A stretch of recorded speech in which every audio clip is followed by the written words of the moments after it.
banyarwanda ngiye reka mbibwire ngende umukinnyi wa filimi kwa ngwino ndebe nta kintu ufunze umunwa ariko tubona abagore bashobora gusa nabo bahuka abagabo aho ntago ngiye nemeranwa n'abagore. Ndabasuhuje yemwe bahaye n'ikaze mwe mukunda ibiganiro byacu kandi mukabikurikira umunsi ku wundi. Sikitu Gasabo TV wowe uyikurikirana ugakurikirana filime zitambukaho ugakurikirana ibiganiro bitandukanye. Ibyo byose rero tuguhaye ikaze muri iki kiganiro, ndetse wowe uri mu Rwanda niba utamerewe neza tukubwire ngo ihangane humura ahari kurekorana umuntu bwa kimpundu zikavuga. Ku bari muri East Africa mu bihugu bya Europe, Canada, America, Australia, namwe tubahaye ikaze muri iki kiganiro. Nkuko mubyitegereza rero ntabwo bisanzwe, ndi kumwe n'umugore mwiza. Ni mwiza ni ku mubiri mvuze kureba isura, nkavuga imyenda, ibindi ntabwo mbizi. Umugabo umwe yabwajije undi mugabo mugenzi we ati shatu uzi ko ufite umugore mwiza, undi aramubaza atari ko ubwirwa n'iki ko ufite umugore mwiza, ku bwiza bw'umugore wanjye ari gihe ubuzi. Siko bimeze Fabien? Niko bimeze pe. Yego. Ubwiza bw'umugabo wawe niho ubuzi. Nawe azi ubwiza bwawe. Cyane. Nanjye nzi ubwiza bw'umugore wanjye. Fabien turakwakiriye. Murakoze cyane. Aha turi kuri Sikitu Gasabo TV. Usanzwe uyizi? Yego ndayizi. Ni ibiki uzi kuri Sikitu Gasabo? Sikitu ni umuntu mugari, yaba mu bitekerezo, yaba mu bikorwa, yego, ndetse na physically. Na physically. Sikitu ni umuntu mugari haba mu bikorwa ndetse na physically. Kandi ikindi ni umuntu w'abantu. Kabisa. Siko bimeze? Ukunda abantu cyane. Ni umuntu ukunda abantu cyane. Ariko kusa no mu bana be bifura beza upfana iki na Sikitu? Okay, ntago Sikitu ari umubyeyi wanjye mu nda, ariko hari aho yambereye umubyeyi. Hari aho yakubereye umubyeyi. Buriya umuntu yabasha kuba yaguha akazi, nubwo benshi babyita ngo ni boss. Yego. Ariko buri hari ikintu gikomeye abakoze. Aba ari umuntu wawe wa hafi. Yego. Ushobora kuba warwara akabimenya ko warwaye kuko utabashe kugera mu kazi ke. Yego. Urumva ko rero afite ipeti ry'uko aho data atarari nawe yahabaye. Hari abaririmbyi bavuze ngo aho data na mama batabaye warahabaye mana urandengera. Aho papa na mama batabaye Sikitu Jerome yarahabaye. Hanyuma intego ya Sikitu Gasabo, umaze nabonye amafilimi atandukanye wakinniyemo ibiganiro bitandukanye, nabonye kuri Sikitu Gasabo TV wagiye ukoraho. Biriya biganiro wagiye ukora kuri Sikitu Gasabo harimo agahinda, itotezwa ry'umugore. Kubera iki umugore atotezwa? Nibutse abantu ko turi kumwe na Fabiola, ubwo ntabwo ndamubaza Fabiola ngo yibwire Fabiola ni muntu ki. Kuba umugore atotezwa siko bose ariko batotezwa. Ariko baza wibwira abantu bamugane tutarajya muri nda. Murakoze cyane. Nkuko mubizi nitwa Mukasekuru Hadija Fabiola, nkaba ndi umukinnyi wa filime mu Rwanda. Yego. Yego. Kuki witwa Hadija? Nuko ndi umumizirimo. Uri umusiramukazi. Hadija ni muntu ki noneho, Fabiola cyangwa Fabiola? Okay, ndi umumama ndubatse. Yego. Mfite abana 5. Yego. Nkaba n'umukinnyi wa filime. Nta muntu wamenya ko ufite abana 5. Nta muntu wabitekereza. Fabiola tukuzi mu mafilime atandukanye, Marira y'urukundo, ibintu nk'ibyo byose kwa Ngenzi. Kubera iki wababaje Ngenzi? Ntabwo ari Ngenzi, ni nkosore gatoya n'Imanzi. N'imanzi. Kubera iki nababaje abantu? Ntabwo nabababaje, ahubwo buriya n'ubutumwa nashakaga gutanga, kuko nkunda kubivuga cyane. Abantu benshi banyura mu buzima bukomeye nka buriya buzima nanyuragamo. Harimo abantu benshi baba babayemo ariko ntibabashe kugira aho babigaragariza cyangwa ngo bahohoke mu mitima yabo. Niyo mpamvu nafashe ya mbere nandika iriya nkuru, kugira ngo nibura mfashe wa wundi wabaye muri hariya gahinda cyangwa muri buriya buzima abashe kumva ko atari wenyine, abashe no kubasha kwiyakira, yumve ko ubuzima bukomeza kandi abashe kunyura mu bibazo bimwe na bimwe bitandukanye. Niyo mpamvu nabikoze. Niyo mpamvu wabikoze. Fabiola, iyo uhagurutse mu rugo uvuze ko wubatse ufite umutware ndetse n'abana 5.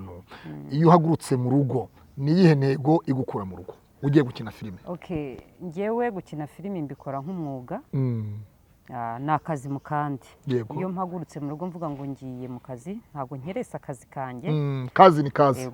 Nkakora ngakunze kandi mparanira kugira ngo ibyo nkoze bigere kure, nkabishyiramo imbaraga zanjye zose ndetse n'umutima wanjye wose, kugira ngo nkomeze nubaha akazi kanjye. Yego. Kugira ngo ubahe akazi kawe. Ni n'impano yanjye nyine, nkomeze nkuze impano yanjye. Buri ugenda ugera mu kazi, ugenda urushaho kugira experience y'akazi. Yego. Ni izihe filime cyangwa se nabahe ba managers wa filime wakiniyemo abantu bashobora kubona Sikitu Gasabo TV bakavuga bati ibyo ari byo byose wa muntu turamu burya n'uyu nguyu? Ndabizi cyane ko abantu bari bubashe kumbona, barabizi cyane abanyarwanda. Njya nkunda kubashimira cyane kandi bivuye ku mutima. Ndababwira ati burya gushima ntabwo biba ku munwa ahubwo biba ku mutima. Yego. Nari maze igihe kinini cyane ntagaragara muri industry, ariko naragarutse, urukundo, ibyishimo banyeretse, byanyeretse ko hari ikintu nubatse kandi gikomeye mu bafana banjye ndetse no mu banyarwanda. Baranyakiriye. Ndibaza rero kuba aka kanya ntawe nabasha kwibwira kuko ni filimi nyinshi maze gukinamo, cyane cyane abenshi banziye nka Fabiola mu marira y'urukundo. Yego. Ndibaza ko uri bubone iyi filimi byonze bikunze aramenya ntago yanyoberwa, utari bumenye nyine ni Fabiola nkuko namwibwiye. Wenda ibindi bikorwa bizagenda bigaragara buhoro buhoro uko azajya kurushaho kugenda bandeba. Hari channel yawe ufite yitwa Imbaraga z'umugore. Kubera iki wayise Imbaraga z'umugore? Haza umugabo zirimo kandi ufite umugabo. Channel yitwa Fabiola Official, ariko kuri Fabiola Official hariho filimi yitwa Imbaraga z'umugore. Aho rero niho nshaka izo mbaraga. Kuki Imbaraga z'umugore ntazo umugabo zirimo? Oya, umugabo we sinigeze mutindaho cyane kuko n'ubundi Imana yabaremanye imbaraga, baremana ubutwari, baremana ubuhangange. Ariko hari abantu benshi batekereza ko umugore ntacyo ashoboye. Yego. Duhereye ko hahise ha kera umugore nta jambo yagiraga, ariko nyamara buradusubije amaso inyuma twasangaga umugore yarakoraga akazi kenshi gahambaye, akaba ni n'umutima w'urugo. Abagore rero duhura n'ibintu byinshi noneho kuri iyi si ya none n'iri terambere tugezemo.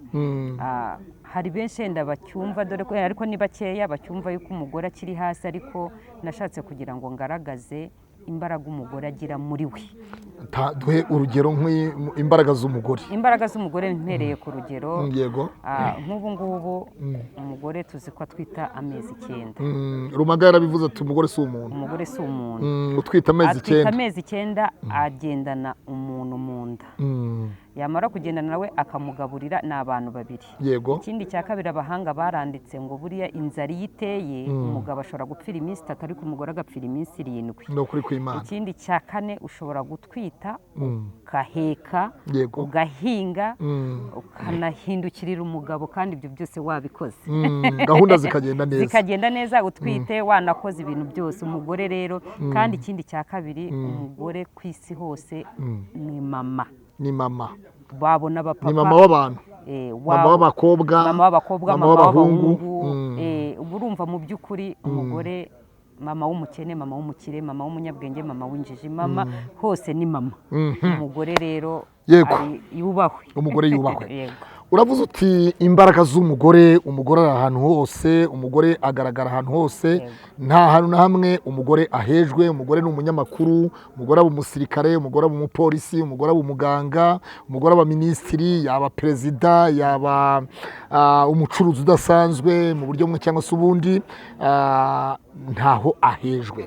Ariko tubona abagore bashobora gusa nabo bahuka abagabo. Aho ntago nge nemeranwa n'abagore, kubera ko buriya icyubahiro cy'umugore n'umugabo. Nyamuneka njye nkunda kubivuga kugira ngo bajye bavuga ngo nta gishongore cy'umugore kibaho. Buriya Imana yagiye kuturema, irema umugabo, ibona ko ikeneye umugore. Ibonye ko ikeneye umugore imuha imbaraga. Yego. Ariko umugabo batubwira ko umugore yavuye mu rubavu rwa Adamu. Yego. Urwo rubavu rero ufite aho wakomotse, ariko Adamu yari ahagaze banukuramo urubavu rumwe. Byanze bikunze hariho uburinganire ariko reka nkubwize ukuri singiye kukubeshya wenda imyumvire yanjye na leta ninyumve nabi oya ibitekerezo itegeko nshinga rivuga ko buri munyarwanda wese afite uburenganzira butanga ibitekerezo mu bimukorerwa mwakuzuzanya umugore n'umugabo ariko umugabo yubahwe pe umugabo Imana ifite uburyo yamwambitse igitinyiro ifite uburyo yamuhaye inshingano ifite uburyo yamuhaye igihagararo ifite uburyo tunabakeneramo birenze njya nkunda kubivuga ati uri umugore ushobora kugira amafaranga ukagira amamodoka ukitunga ariko nyamuneka buriya udafite umuntu ukubwira ngo bonjour cyangwa ngo ubu udafite umuntu utahana kamverope mu rugo nyamara birababaza ariko iyo umufite ukabona umuntu mujya inama mukabona uwo muganira ukabona ukuha utugifti akagutungura nyamara burya biranezeza kandi singiye kukubeshya iyo nta mugabo ufite urasuzugura kuba mfite umugabo hari umuntu utatinyuka kuza kuntereta ngo abe yavuga ngo reka ninjirire Fabiola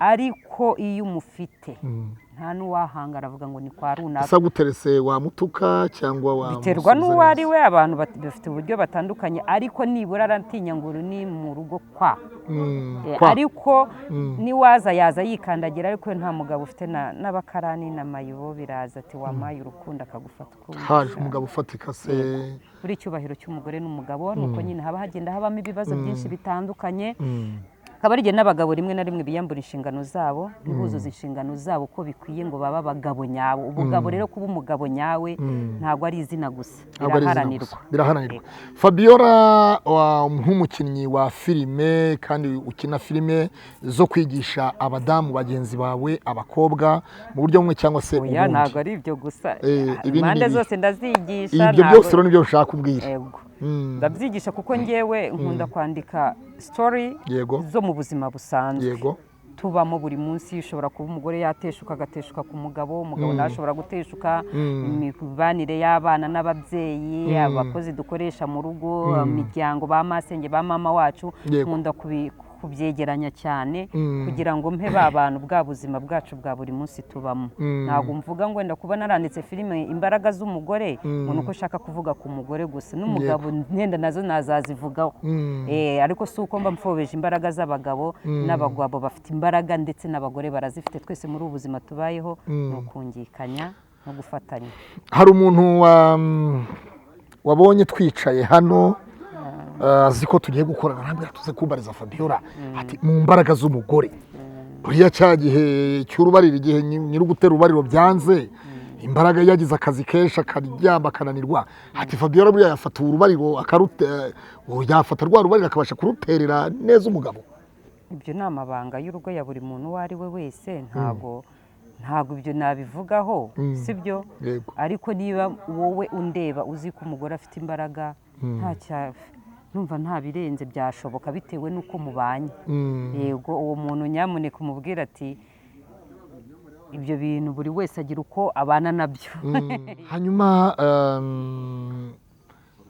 uri umwaritiste mu yandi magambo ni wabwira abadukurikiranye ibyo ubasha gukora ibyo ari byo reka nawe abantu bagomba kumenya ugukeneye akamenya ngo azakenera umuntu umeze ute hanyuma kandi unatubwire na ziriya filime ziri kuri Sikitu Gasabo official uburyo wagiye uzikina mu maseri buri kintu ku kindi ngewe nta birenze nyine nk'uko benshi babizi ndi umwakitrise icyo navuga kuri ziriya filimi muzehe ari mu bantu mu baproducer baje mbere iyo mvuze mbere ni mbere y'izi komedi yenda zimazeho iminsi twe twakinaga filimi ndende kandi zirangira ari mu bantu ba mbere rero nawe twakoranye nyuma yo gukora yitwa Intare y'Ingore Urukiko hari izindi filimi twagiye dukorana harimo n'iyo namwandikiye bita Ubugome hari n'indi yita Agahinda mu kandi muri izo filimi za Sikitu nayo kimwemo hari indi yari afite ngo akatari amagara ariko mu katari amagara barahaha ariko ntago nabonetsemo naje isa nkirangira njya mu Gahinda mu kandi mva mu Gahinda mu kandi njya mu yitwa Ubugome Ubugome kuki wanditse filime yitwa Ubugome n'ubuhe bugome wakorewe hanyuma ukaba wavuga uti ubugome bw'abantu byari umubyeyi wihinduye ko ari mama wanjye anyiyorobekaho ariko nyuma yaho nje kubivumbura yuko atari mama ankorera iyicarubozo ngewe mu mutwe wanjye no mu bitekerezo byanjye numvaga ko ari mama nkakora igishoboka cyose kugira ngo muhe urukundo nk'umubyeyi ariko nyuma yaho akanyereka ko ari ubugome ariko icyo yari agamije byari kugira ngo atware imitungo yanjye ndetse yaranishe data we n'umuhungu we rero bafatanyaga gukora iyicwarubozo bya bindi bita ngo ihohoterwa rikorerwa mu ngo nicyo yari ishingiyeho cyane nicyo yari ishingiyeho cyane ihohoterwa rikorerwa mu ngo ni ukuvuga ngo iyo ukoze filime nk'iyo ngiyo uyiteguye ni izihe nyungu iba izagirira abayikurikiranye? ngewe inyungu birimo ni uko icyo mba shaka ari ukwigisha sosiyete nyarwanda hariho umuntu uba ufite iyo miterere hari n'undi uba uhurwa n'ingaruka n'iyo miterere icyo mba shaka rero niyo mpamvu buriya ngo muri filime habamo agiteri na debande niyo mpamvu habamo ikibi n'ikiza byanze bikunze umuntu aba agaragaza kugira ngo abakina kugira ngo agaragaze wa wundi mubi ingaruka ashobora guhura nazo na wa wundi mwiza bityo bifashe sosiyete nyarwanda wa wundi ukora ibyo bintu cyangwa wa wundi ukorerwa ibyo bintu nawe yumve ko ashobora kubona ukurenganurwa abasha kurenganurwa ni byiza. Uwitwa filime yitwa Amarira y'urukundo, Fabiola, amarira y'urukundo kubera iki amarira y'urukundo? nawe urabyumva amarira y'urukundo nyine ushobora kugira urukundo ariko ukaruhangayikiramo ukababariramo ukarubabariramo ukaruhangayikiramo. iyo urebye ni izihe ngero watanga uti nk'ibintu n'ibi hari ibintu nk'ibi biba ibintu nk'ibi biba kugira ngo n'ababasha kuyumva bumve nyirizina kuki amarira y'urukundo umuntu agira urukundo rwa rukundo akazahuriramo n'umubabaro mwinshi? Ni iyihe filime wakinnye wayikinanye nande mu marira y'urukundo hanyuma kugira ngo abantu nibanareba bazajyeyo banarebe bavuga bati Fabiola? Amarira y'urukundo ntabwo biri kuri YouTube. Amarira y'urukundo ntabwo biri kuri YouTube ariko abenshi barayibonye nayikinanye na Manzi. Ikindi cya kabiri amarira y'urukundo nanditse byari ubuzima buturuka kuva ukiri umwana, inzitizi n'ingorane umuntu yagiye ahura nazo. Buriya kuri iyi si ntago ibintu byose bihora ari umweru, bicishamo hakazamo n'umukara. Ngo muri iyi si tubamo ya buri munsi habamo kubabara no kwishima. Uyu munsi nubona wishimye icyumweru kimwe uzitegure ko ikindi cyumweru uzababara. Nubwo iyo nkuru yari ishingiye kuri Fabiola na Manzi bakundanaga ariko ntihaburaga kidobya, ntihaburagamo umwanzi satani wazaga kudobya rwa rukundo rwabo. Ariko kubera ko nyine ari urukundo kandi icyiza buri gihe cyose kiranesha, rwa rukundo rwahoraga runesha cya kibi. Niyo filime wakinanye na Ngenzi? Imbaraga z'umugore. Imbaraga z'umugore. Niho wabonye akazi hanyuma agusaba ko utajyayo hanyuma urangura agenda? Iyo nkuru niyo yayindi navugaga kuri channel yanjye Fabiola Official TV. Nari umugore ushaka gukora, wize, wavutse mu muryango wigishije umwana ariko umugabo ntabikunde. Impamvu yabyangaga kutabikunda habagamo ifuhe cyane, ifuhe rishingiye kuba wenda ibyo atekereza ko we yabakora aribyo n'umugore we yabakora. Ntabwo hari hasohoka nyinshi sinavuga filime magambo umugabo ni filime mwakinnye na Ngenzi ashobora kuba ari nk'umusambanyi n'urugero hanyuma wowe ntabyo ukora? Ntabwo nayikurangiriza yose inkuru kandi itarasohoka. Ikigaragara cyo nuko habagamo imbogamizi kuri ibyo. Sinzi yenda niba kuba yabujije umugore ari ukubera gufuha cyangwa se ari ukubera imico mibi afite cyangwa se kuba umugore we amufata mu bintu bitari sawa aribyo byamuteye kuba yahemukira umugore. Ibyo bindi bice bizagenda bikomeza nubwo bitarasohoka. umuntu yakwibaza, nabonye ukubita porotayi urigendera agira agahinda kenshi. Kuki wataye umugabo utumviye umugabo? Bariya ni abagore batumvira abagabo bagakora ibyo bashatse? ariko byanze bikunze buriya nibyo nakubwiye ngo ikibi n'ikiza burya kiragendana kandi niyo mpamvu twigisha wenda kuba narakubise urugi nkasohoka nkagenda bishobora kuba byaramviriyemo ingaruka zitari nziza bitewe muri ubwo ese n'iki wakora kugira ngo mu gihe ukore ikosa nk'umugore urikosoresha iki ubyitwaramo ute ubigenza ute birashoboka byose kandi nanone hari n'igihe nanone umuntu akuvutse uburenganzira kandi bitagakwiriye kubaho ahubwo hakabayeho ikiganiro hagati y'umugore n'umugabo hakabayeho ikiganiro hagati y'umugore n'umugabo wagarutse uryama ku gitanda umugabo yagiye haza undi mudamu niba ari umukobwa akuba hafi kuki byari byagenze bite uwo mudamu yari inshuti yanjye muri iyo filimi muganirira ubuzima bwanjye umugabo ansaba ko ngomba gusezera akazi kubera yuko nabonaga n'ubundi nta mahoro ari mu rugo mu kugaruka ngira ngo ngarukane nze ndeba amadokima yo ku kazi nk'uko umugabo nari nubahirije icyifuzo cy'ako kazi ngahagarike nibwo nasanze ari gukora amahano n'uwo mugore w'inshuti yanjye yego arimo arakora amahano n'umugore w'inshuti yawe hanyuma kuri Gasabo TV hariho amaseri atandukanye ya Gasabo kuri Sikitu Gasabo TV hariho amaseri atandukanye wagiye ukina ugaragara muri izo filimi zaho iyi filimi ya Sikitu Gasabo TV uyiteganyiriza iki uyiteganyiriza iki nk'umukinnyi w'inararibonye umuntu ushoboye umudamu ushoboye imbaraga z'umugore amarira y'urukundo ese ziriya filimi wakiniye ahandi zose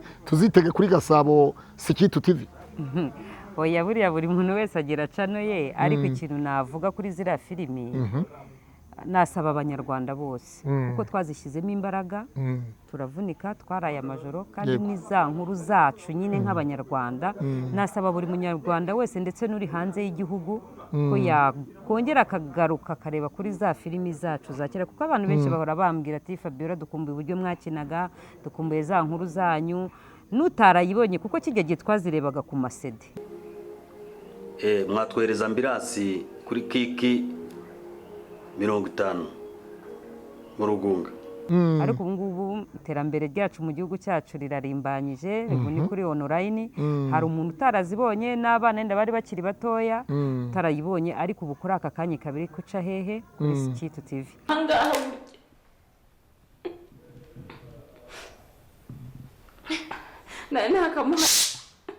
mama ibi ni ibicukuzi nayimuhaye ariko kuri Sikitu TV ubwo rero buri munyarwanda uwo ari wese ndetse n'uri hanze y'igihugu namushishikariza ngo subiza amaso inyuma nyamuneka urebe aho twavuye n'icyo twakoraga aho twavuye n'icyo twakoraga noneho se basi waba warabonye akavideo ka Sabe na Ngwino Ndebe cyewe wambabariye banyarwanda ngiye reka mbibwire ngende umukinnyi wa filimi kwa Ngwino Ndebe nta kintu ufunze umunwa noneho Rosasa Aisha uramuzi akina mu yihe ntuza pasite waretse tukivugira ibyacu uri umukinnyi wa filimi na Aisha n'umukinnyi wa filimi ngewe ikintu mbashatse nk'umuntu ngewe ikintu Aisha yaravuze ati abagabo bacu abagabo nyabagabo bagiye muri CTU abasigaye nama kwinshi ntago bira bintu nukuri kwimana bira bintu Aisha ntago yabivuze abikuye ku mutima nukuri nuko mwabigize nyine ibyo ngo ibyo ushaka kuntera mu mutego ngo ninjire mu bintu bitandeba sibyo ejo ugasanga ni mu mutego niko abanyamukuru mimeze yewe uzambaze ngo Fabiola kuri cano yawe wakoze iki ese muri iyi nzira y'umusaraba uri gukina cyangwa muri iyo filimi ya Sikitu wakoze iki icyo nzakikubwira kuva ku murongo kugera hejuru kuko njye akazi kanye no kuva mu rugo nkajya kuri shoot nava kuri shoot nkajya mu rugo yego ibindi nta n'umwanya mafite mba nifite umwanya hakorwa iki kugira ngo Sikitu Gasabo TV itere imbere nk'umukinnyi wa filime kandi nk'umunyabitekerezo nkawe uri umwe mu bantu bagomba kwiteza imbere no kugira ngo igere imbere Sikitu yakora iki wowe wakora iki hakorwa iki kugira ngo yicano Sikitu Gasabo itere imbere haba muri filime no mu bitekerezo bitandukanye no gukora cyane Sikitu icyo namubwira no gukora cyane akizeho imbaraga kubera ko kandi agakora ibintu biri professionnel ibintu byiza twese dukeneye ubundi yamara gukora cyane tukabwira abanyarwanda tukabereka ibyo twakoze bakadushyigikira nibo batugize ngenge mbivuga ngo iyi ntebe nicaye no kuba kamera indi imbere mbikesha abanyarwanda wambaye neza cyakoze hariya nari nabikubwiye oya ntabwo wabimbwiye Imana imbabariye kuba ntabivuze mbere ya byose kuba rero abanyarwanda nicaye kuri iyi ntebe ndabikesha abanyarwanda b'abafana bacu badukunze b'abafana bakora ibishoboka byose kugira ngo badushyigikire nakora ibintu byiza nakora ibintu byiza twongere dusubire muri za nkuru zacu ziryoshye ubundi arebe ko abanyarwanda batamushyigikira nawe urimo nanjye none se njye sinjye ahubwo ninjye nimero ya mbere kuko ninjye twese twica nanjye niteguye kwamamaza Sikitu Gasabo TV yego ni ifoto yawe nzayijyane ku ikaze oya ntabwo nzahise gupfa ko waje ubundi umuntu umwe yitwa Yongwe yaravuze ngo udashaka ko bamuvuga cyangwa se bashyiraho ifoto ye kuri kamera ngo aguma mu rugo ntaza kuri kamera oya gusa umuntu akoresheje ifoto yawe yakuvuga ibyiza hari icyo babitwaye avuga ko uri umukinnyi wa filime cya pasiteri nawe mbabaruzi ko noneho nawe uri kumera nka ba bandi b'imuhanda ngo numva ngo imihanda yanyereye hanyuma mbwira numva abana babivuga ngo abantu bakoresheje utuvidewo twawe hari icyo babitwaye utuvidewo tumeze dute utuvidewo twa filime umuntu akagakata kuri filime kuri Aisha Official akagira akavuga ati kuri filime y'abandi ntabwo byemewe ngo ube wafata ifoto uyikure wenda ku nzira y'umusaraba cyangwa ku marira y'urukundo akantu gatoya kigisha gato kigisha kunuza nko kuri filime yanjye wenda kuri filime yanjye ho nabikwemerera ko iy'abandi sinabikwemerera kandi nabwo akasohotse ako babashije kureba nk'iyi video yacu dufite hano gutya tumaze kuyisohora tuvuga abantu bakeneye bakavuga bati Aisha bati Fabiola n'umudamu watanze ibitekerezo byiza ku Ikaze TV Rwanda kuri Sikitu Official ibintu nk'ibyo hanyuma ibintu nk'ibyo icyo bitwaye oya simbizi wenda buriya twaza kubiganiraho inyuma ya kamera ntacyo bitwaye nta kintu nabima ariko twabiganiraho abantu mwese mujye mwaba kandi ubwo mba ndimo gukora publicité rega nuko utabizi wowe hanyuma twagiye hanyuma wigeze umbwira uti ufite filime uyu munsi wa none yawe yitwa ngo iki irimo inyigisho nyabaki abantu zakubaka abanyarwanda kuko nibwira ko iyo mukina filime mukina ibintu byabaye mwabonye kugira ngo bitazongera kubaho njyewe mfite filimi zigera muri 3 mfite cano zigera muri 3 ariko izimaze kugera hanze ni 2 hari Fabiola Official TV hari n'indi bita Akariza Kayinyindi iri muri systeme y'ikinyarwanda abenshi bayireba bajya kuri YouTube bakandikamo Akariza Kayinyindi ni inyigisho zikomeye cyane yego inkuru zigiye zirimo nk'iyo Akariza Kayinyindi ni inkuru ishingiye ku mwana wavukanye ubumuga yego ariko mu bihe byashize apana muri iki kinyejana mu gihe cy'abatwari niko nabyita abenshi bajya bandikaho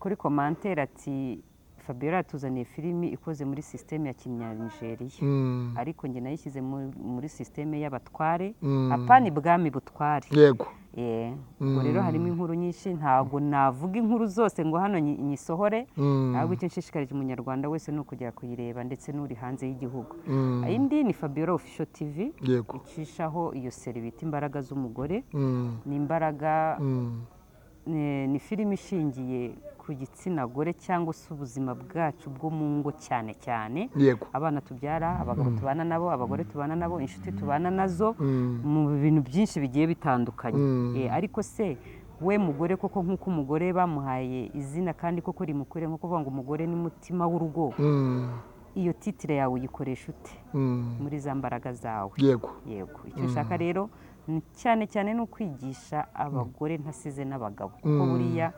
ntawiganiriza ngo umwe avuge wenyine uvuze uri kumwe n'undi uravuga nawe akagusubiza byanze bikunze rero ni ibintu bibiri byungikana muri izi filime ukina umugabo wawe nawe ni umukinnyi wa filime iyo ukina izi filime zitandukanye mu masira atandukanye umutware wawe iyo azibonye pasiteri nawe urimo urajya kure oya ntabwo ndimo ndajya kure urimo urajya kure kuko byanze bikunze niba ndi umugore koko w'umugore w'umunyarwandakazi ntabwo nakina filime imwe cyangwa ebyiri umugabo tutabyumvikanye nyine wijya kure rero ndabizi umuhanda umva nyine icyo nshaka ntabwo ari ibibi ni byiza ndimo ndakubaza nti muri izi filime ukina ni iyihe filime muri filime wakinnye umugabo yakubwiye ati sheri iyi filime wakinnye neza atuze ukuntu yanejeje neza cyane kugusubizamo imbaraga ntabwo ndimo ndagenda kugusubiza ntabwo icyo cyari cyaba gusa we nuko ambwira ngo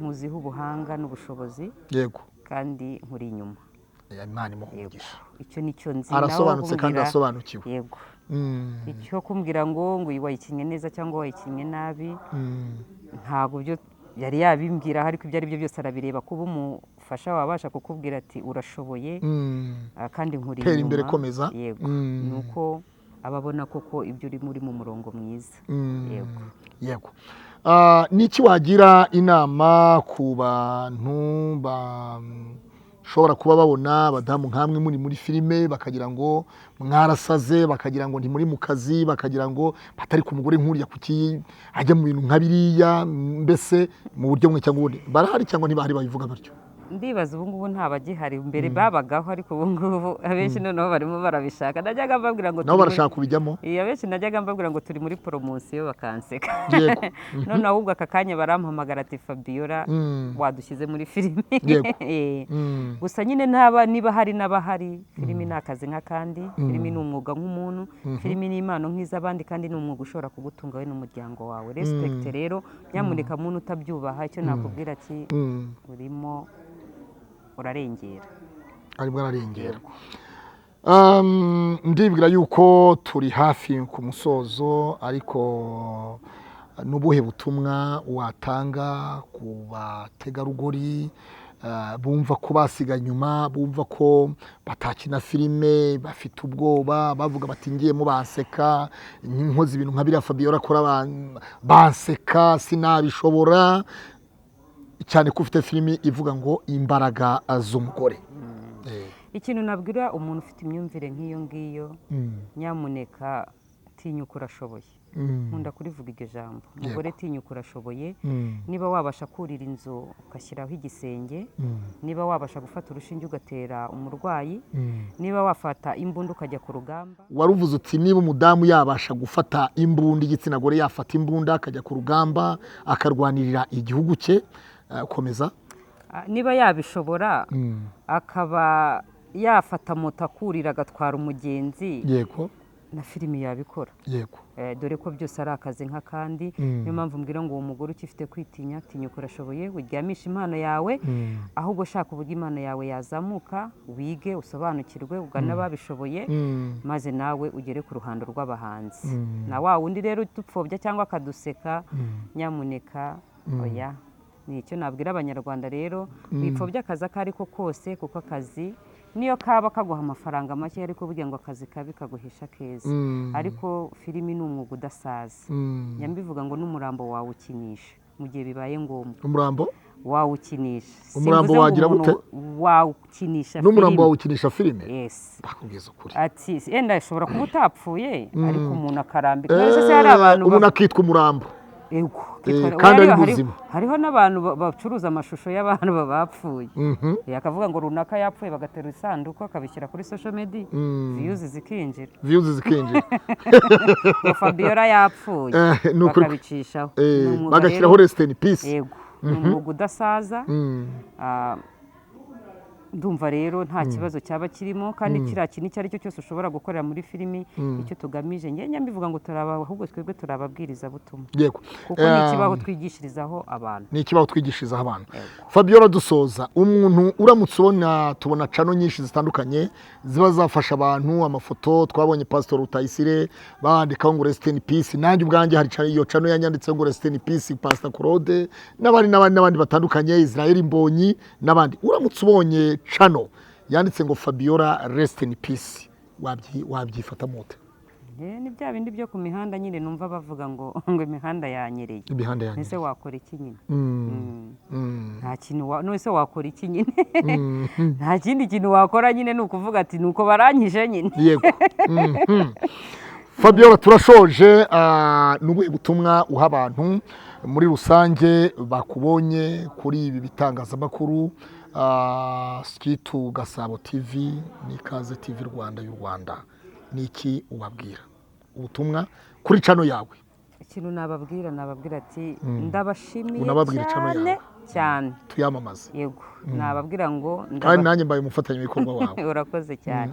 Nababwira ati ndabashimiye cyane uburyo mukomeje kunshyigikira, uburyo mumba hafi, ibitekerezo mukomeza kuma, ngerageza gusubiza ama message yabo banyoherereje, nkagerageza kugendera ku bitekerezo byabo. Nababwira ati murakoze, Imana ibampera umugisha. Ikindi cya kabiri, nababwira ati nyamuneka wa muntu utarakora subscribe nakandeho, share, like, kandi nkamusabira umugisha. Umudamu witwa Jenny w'umunyamakuru kuri Skitu Gasabo TV, we ntacyo ubutumwa umuhaye? Namubwira ati ndakwemera cyane. Ndakwemera cyane, uriya n'umuntu wanjye. Uriya n'umuntu umudirector uteye ubwoba. Aremewe? Aremewe cyane.